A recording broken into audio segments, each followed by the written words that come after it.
The ritual will give you another reason to avoid hiking in a desolate forest away from all the creature comforts you're addicted to. In this video on Nerd Explains, I'll summarize and explain the ritual story and ending. If you need a breakdown of the monster, or if you want to know how to beat the monster, or just want to see all the kills and monster scenes, I'll have videos on all of these that you can check out. But this video is all about explaining the main events in the ritual. The ritual starts off rather casually with a group of friends at a bar talking about vacation ideas. There's mention of Tuscany to get drunk, Ibiza to party, and Amsterdam to get high, before landing on their soon-to-be most unforgettable trip idea, hiking the King's Trail in Sweden, where the Nordic gods are known for tormenting mortal humans. Luke and Robert then head to a liquor store to pick up some vodka, where they run into some junkies that end up killing Robert after he refused to give them his wedding ring. Luke is hiding in the back of the store when all this goes down, to be forever stricken with survivor's guilt from the incident, even though there's nothing he could have done. Luke isn't Michael J. White. Shoot me! Shoot me! Shoot! You either shoot me or stop wasting my time. The thugs had knives and bats and would have killed him too, but that doesn't ease his burden. Flash forward and Luke emerges from a tent on the side of a mountain with his 4 friends, minus Robert of course. They decided to hike the trail in remembrance of Robert, since he's the one who suggested it. They break camp and finally make it to the summit, where they honor their fallen friend with some final words, swigs of booze from a canteen, and a final libation, also known as pouring one out for their dead homie, also known as a ritual. They spend the night at the summit, where the air is heavy with the thoughts of Robert.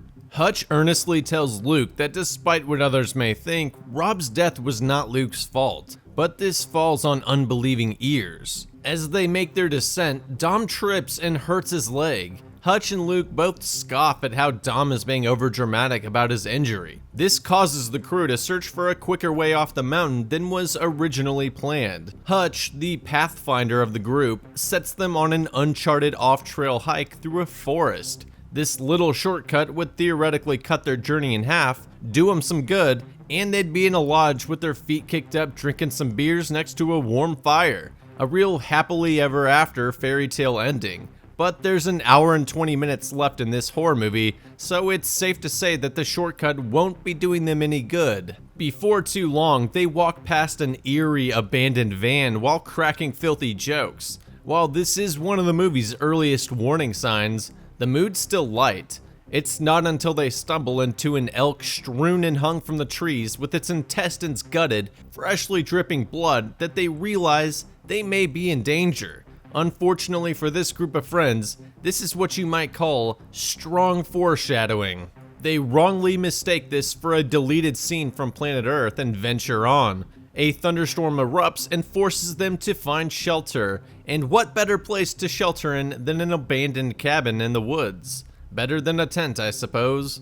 While most of them unpack and settle in, Phil goes to check out the attic for firewood. He does find some, but it's stacked in a quite unsettling shape of a headless torso with antlers for arms, an effigy of sorts. They decide to use other things for firewood while discussing what the thing in their attic is before getting the worst sleep of their lives. Luke wakes up to a nightmare where he's back in the convenience store, except it's foresty. It's very trippy. He walks up to grab the same bottle of vodka he did when Robert was killed. Then he gets metaphysically hooved in the chest by something, leaving a bloody wound. His nightmare crashes back into reality when the shelf of vodka seemingly gets ripped away from him and disappears, with an invisible monster running back into the forest. This wasn't solely a hallucination, as the bloody injury is still there when he wakes up. Luke returns to the cabin and finds Hutch wetting his bed, Dom crying in a corner, and Phil naked and praying to his Tinder date. Now, it's a bit unrealistic to assume it's a coincidence that all 4 of them had devastating night terrors, where 2 of them did some form of sleepwalking. Something is toying with them, testing them, sizing them up. They leave the cabin in the morning to find that the trees have symbols carved into them. It's not clear if those symbols were there before the group walked into the cabin, But previously, when Luke was shining his flashlight out there at night, we see possibly the same trees that are untouched. They figure that the symbols are warnings. These symbols are most likely Elder Futhark runes from the 2nd to 8th centuries. The symbols translate roughly to the estate of a giant dangerous elk who provides liberation and new life from hardship. At least that's my interpretation from briefly studying ancient runes on Wikipedia. Dom, freaked out as he is, marches off on a path to civilization, or so he thinks, despite Hutch's valid concerns that they have no idea where it leads. After some hours of getting nowhere, Luke decides to run to the top of the ridge to get a better view. He crests the hill only to see more of the infinite forest, and one of the creepiest, spine-shivering moments of his life so far. Luke locks up when he sees something that looks like a hand grasping a tree, but it could just be part of the tree until the thing that looks like a hand moves. He hightails it back to the group to tell them what he saw. Dom continues to lose his shit, dismissing and denying that Luke actually saw anything up there. The tension between the two culminates when Luke says that we wouldn't be in this haunted forest if Dom hadn't screwed his knee. Dom retaliates with a mic-dropping bomb, saying that we wouldn't be here if it wasn't for you. Basically telling Luke that because he was a coward and let his friend get killed, they were hiking this mountain in his honor, where they are now faced with an impending doom. Man, camping trips really can put a strain on friendships. Their internal feud is quickly overshadowed by them stumbling across some fabric on the ground. They pull it out of the ground to realize that it's a tent with boots, gear, a wallet, and a credit card all abandoned. The wallet contains a picture of a family, and the credit card holder is Anna Erickson, expiring in 1984. Given everything the crew has been through up to this point, it's hard to take this as anything but a terrible sign of what might happen to them. Hutch continues to be the strongest leader of the group, using logic, compasses, and calming the group by saying that they will get found. Hutch's words and hope are quickly extinguished when Dom mentions that it's getting dark again, and it's pretty apparent that the night is when things turn bad. They pitch tents and Hutch sizes up the group's health.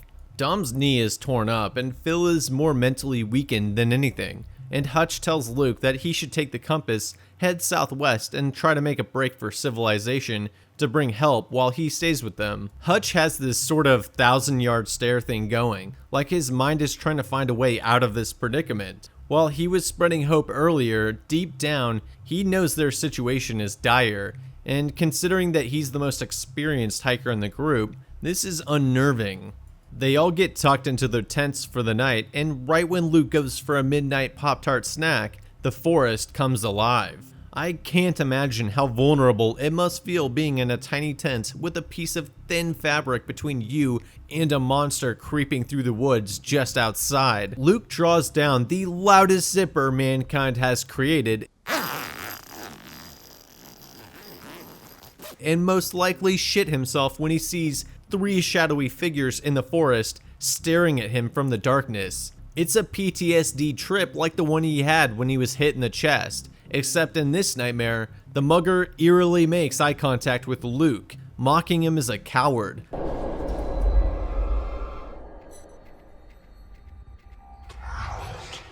Before the forest erupts into branches breaking and trees moving around his tent, we get a jarring moment where Luke witnesses Hutch's tent being ripped up from the ground and sucked into the trees, where he then wakes up to Phil screaming and Hutch's bloody tent torn open and Hutch missing. Luke's nightmares and reality don't appear to be two separate things. We then hear Hutch yelping in severe pain from deep in the forest.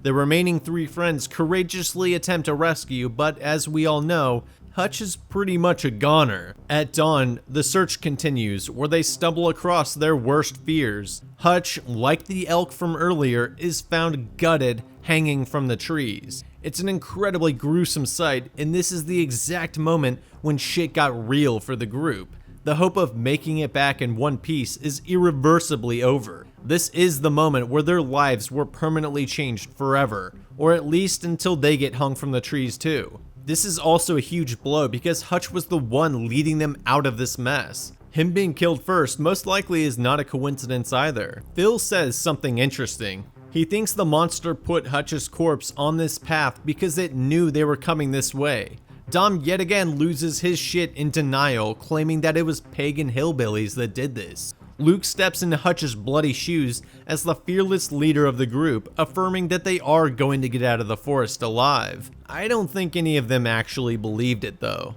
They find footprints leading somewhere, but they smartly avoid following them, choosing instead to go southwest as planned. As they ascend the ridge, we see the monster, perfectly camouflaged in the background. One could speculate that the footprints were incredibly obvious, and with the monster watching them from a distance, this might have been some sort of trap. While Dom is panicky and hot-headed, Phil is something else. He looks pale and sickly, and is deeply disturbed and mentally unstable, stating that the monster got inside his head, made him pray to it, and that he can't get it out. I'm starting to wonder how they thought they could make it out of the forest in less than one day. Even with all the events that have unfolded, it seems like they should be close. Oh, yep, they are close, just hours away, which might as well be 1,000 miles considering night is now falling upon them, and let's just say, it's about to get bumpy. And Phil got wrecked before the sun even went down. At least he got the famous last words in. We heard something. Before being dragged off screen to be slaughtered.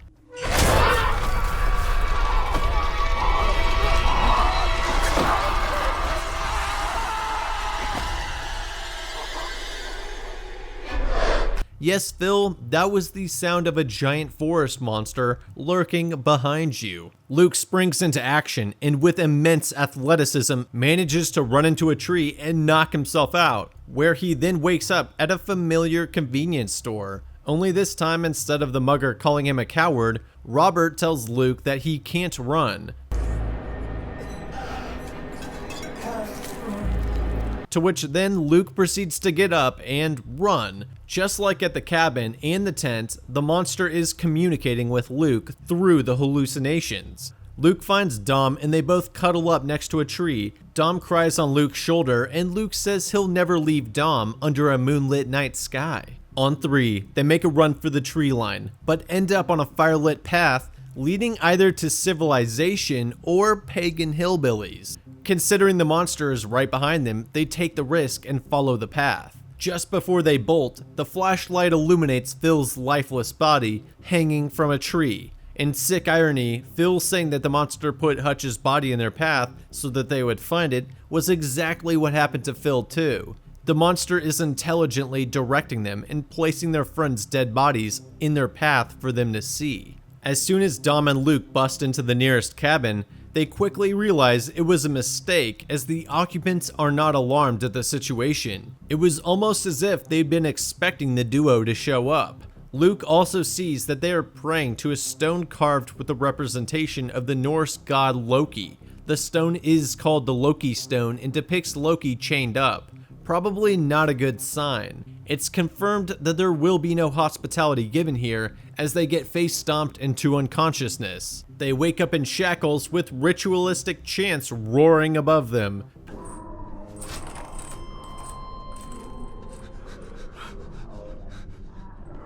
People erecting human-sized crosses and a creepy old lady feeding them water. Not exactly a 5-star bed and breakfast. The creepy old lady reveals that she is injured in the same way Luke is. At this point, it's clear that this injury is a mark of ritualistic importance. Unfortunately for Dom, he does not have the mark and is dragged into the attic to be blessed by prayers in preparation for his sacrifice.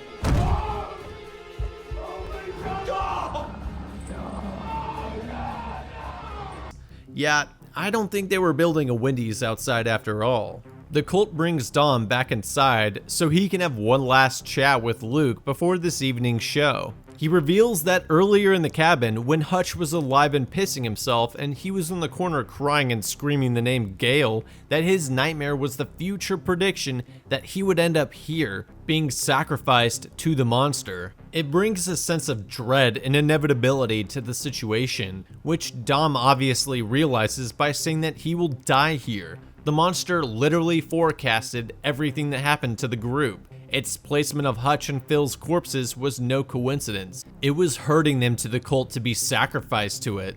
Dom's chilling final request is that Luke burns the place to the ground, that he never stops, that he lives on as best he can, and to tell his wife that he did what he could to get back to her. The cult marches Dom out to be sacrificed, where numerous other corpses are hanging from the trees in full view. The sacrificial cross is actually in the shape of one of the symbols we saw earlier, which translates to elk. In an attempt to rescue Dom, Luke breaks his thumb in order to slip out of his shackles. He gets out of one, but can't get his other hand free. I'm not sure Luke could have done much if he did get free though. This is an important moment for Luke, as he was now ready to take personal injury while fighting for his friends. Despite his best efforts, he's too late. As was foretold in the nightmare, Gale emerged from the woods. Only we know now that the monster has some form of telepathic abilities and is assuming the appearance of Dom's wife, before dragging him into the forest to be hung from the trees. We do get a good look at the monster's face hole, and it's pretty clear this is nothing humans have encountered before. Why hang the bodies from the trees though? What significance does that have? It may be some sort of nod to other Norse mythology, where the god Odin was said to gain knowledge and power by sacrificially impaling and hanging himself on a tree. Why did the monster need the cult to sacrifice Dom instead of just hunting him like Hutch and Phil? Considering all the ritualistic worshipping, it appears to be more of an ego thing the monster has. Killing all of the friends in the woods with nobody to see it is like a basketball team playing with nobody in the stands. It may also be a show of power to the cult, a warning of what happens when they don't worship him. And why did the monster appear as Gale? It may be its ego and need to be revered and worshipped that caused the monster to appear as Gale when killing Dom. Dom revered Gale and the monster wanted to find someone to look at it like how Dom looks at Gale. Another answer is that the monster despises people with good lives, as it cannot easily convert them to a worshipper. It torments Dom by first appearing as Gale, before revealing its true grotesque nature as it kills him. Why did the monster choose Dom to sacrifice and not the others? Possibly because Dom is wounded and is easier for the cult to control. I don't think the cult had the capacity to detain all 4 friends at once. They'd pose too much of a danger. It killed off the stronger and healthier of the friends first. Dom, with his injured leg, was an easier catch for the cult. A younger woman enters the cabin who appears to be the little girl from the picture in the wallet at the abandoned tent the group found earlier. Luke asks if they took Dom's body down from the trees, to which she replies, "We don't move the bodies." She tells Luke that the monster is an ancient Nordic god named Moda, and is the slightly less charming offspring of Tom Hiddleston. The cult worships Moda, and in return it provides them with protection and everlasting life without pain. And if that sounds too good to be true, it's because it is. But it's not like you have a door number 2 to go through. If you don't worship it, you'll end up like Hutch, Phil, Dom, and countless others. We again see that this lady bears the mark that Luke has. When asked why him, she responds that she believes it is because his pain is great. It's now that we're clued in that the god marks those it wants as worshippers, selecting only those with immense emotional baggage. This is another clue that this woman is the little girl from the picture,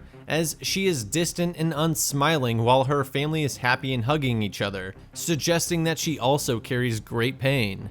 Earlier on in the cabin where all the friends had nightmares, these nightmares were most likely caused by Moda gripping their hearts and feeling out which one of them it would choose. Dom was screaming for Gale, possibly suggesting that he missed her and regretted not spending more time with her. Phil was praying to the effigy, possibly suggesting that he had some unresolved issues with a commitment to a religion or higher power. Hutch losing his bowels may suggest that his pain was in losing control, as he was the leader who seemingly always had a handle on the group and was constantly trying to keep them on the path. Obviously Luke, carrying the guilt from Rob's death at the liquor store, was the one whose heart the monster was most attracted to. The monster clearly herded Luke to the cult instead of killing him, which it had plenty of opportunities to do earlier, so that he could become a worshipper of it. Now, our boy Luke has had some character development over the past hour and 20 minutes. He's not about to take any more shit from Loki's ugly ass son. He grabs the torch and heads upstairs to check out the congregation. Instead of opening the door to find Benny Hinn, Luke discovers probably the creepiest thing we've seen yet. The worshippers are all mummified remains of elder cult members. He has some serious cojones for walking into that room. I'd just have tossed the torch in and noped right out of there. And remember when I said everlasting life was too good to be true? Yeah, this is Moda's gift in all its glory. It's the hellacious side of everlasting life, as they aged but didn't die, and since their mummified remains can never leave, they are stuck in that attic, forced to worship Moda forever.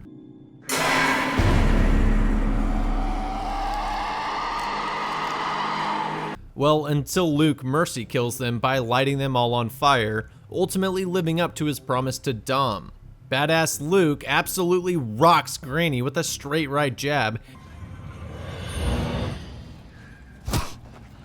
and then grabs a German Kar-98K bolt-action rifle and a couple rounds of 8mm ammo. On a side note, this could be a subtle indication that this monster god has been abducting hikers since before 1935. I mean, obviously Moda's been around for a while since he's an ancient god, but I think it's worth pointing out. Moda returns from the woods, pissed off at his beautiful church being burned down. Luke blasts the creepy bald guy with his newfound rifle, then akimbos the rifle and an axe as he turns around to see Moda in the doorway. Moda drops the super dead eyes gouged out blonde woman to the ground as a kind of see what you caused type of taunt. Earlier on, the blonde woman was looking up at Moda and whispering something to it. We don't know what she said, but I think it's fair to say that Moda is mad and punishing its worshippers for allowing Luke to burn down the elders and its church. She was probably asking for some kind of forgiveness. Luke busts out the back door and heads into the woods, while Moda picks up dead Anna's daughter, presumably to hang her from the trees. He fires the rifle at the monster with his last remaining round. We don't really know if Luke hit Moda with the bullet, but Moda seems to be pretty unfazed. Moda is what you might consider to be big game, which means one 8mm round probably won't do the trick anyways. Realizing this, Luke takes off for the tree line with the displeased monster chasing him down. That damn convenience store shows up again, meaning that he definitely did not lose Moda in the woods. He then gets bucked to the ground by the elk god and now has Luke in his tiny hand's grasp. Just when you think Luke's about to become a tree ornament, Moda tosses him on the ground and starts flexing on him, establishing its dominance like a gorilla beating its chest.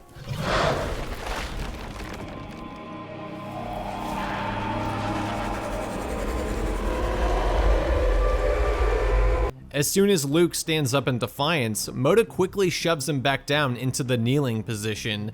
Luke hallucinates one last time and sees Robert on the ground next to him. Robert turns to look at Luke, almost as a suggestion from Moda that he needs to cowardly submit to Moda like he submitted to the muggers. Now, it might not be those with great pain that the god chooses for worshippers, but instead it chooses those who are most likely to submit to it. We're led to believe that it chooses the biggest coward. I do have some problems with this though, as after Hutch is killed, it's clear that Luke is done being a coward, as he assumed the strong leader role, while Phil on the other hand showed much less mental resolve and arguably would be an easier target. That said, Phil's golden ticket may have been revoked because of his disrespect at the cabin earlier. I don't know though, earlier when they saw the footprints leading presumably to the cult camp, Phil was still alive. Moda may have actually wanted Phil too, but since they didn't take the bait, it decided to kill him. The blonde lady did mention that Moda will take away their pain, so Luke's immense guilt is what might make him the target. In order for Moda to take away someone's pain as a motivation to become a worshipper, that person has to have pain to begin with. It's apparent now that Moda's main motivation is to satisfy its ego by building a group of followers to worship it, much like an Instagram hoe. This is also maybe why it made Phil strip down naked and beg for his life to the headless antler hand effigy for disrespecting it by saying, "I'll pay 1,000 to whoever shacks up with this thing tonight." Back to the movie, Luke says, "Fuck that noise," picks up the axe laying beside him that Moda seems to have forgotten about, and thrusts it into the monster's head, drawing the blood of the ancient god creature. Luke makes it to the tree line where the forest seems to have some sort of electric shock collar fencing that Moda can't go beyond. It could also be interpreted that the monster is also a bit of a coward and all of its shenanigans were a defensive projection of its own cowardice as it hides in the forest and doesn't want to be seen in the open. Luke is barefoot and out of breath. He hasn't had time to grieve his dead friend. He's face to face with a mythical monster. It roars in anger, and Luke, too stricken to feel fear of death, screams back in sadness and defiance. He's no longer a coward, but what does it matter when all of his friends were murdered? How can he even begin to explain or cope with what he has endured? The movie leaves Luke to make his solitary journey back home so that he can be imprisoned, as he's painted as a mentally unstable PTSD afflicted person who lost his mind and murdered his friends in the forest. What, did you think that they'd really believe an ancient monster god killed them all? What he should have done is kept the axe that he used to draw the god's blood, and then used that as biological evidence of an unworldly creature that attacked them. If you want to know more about how to beat Moda, I'll have a video on that as well. This movie had more depth and raised more questions than I expected, so let me know what you guys thought of it. Thanks for watching.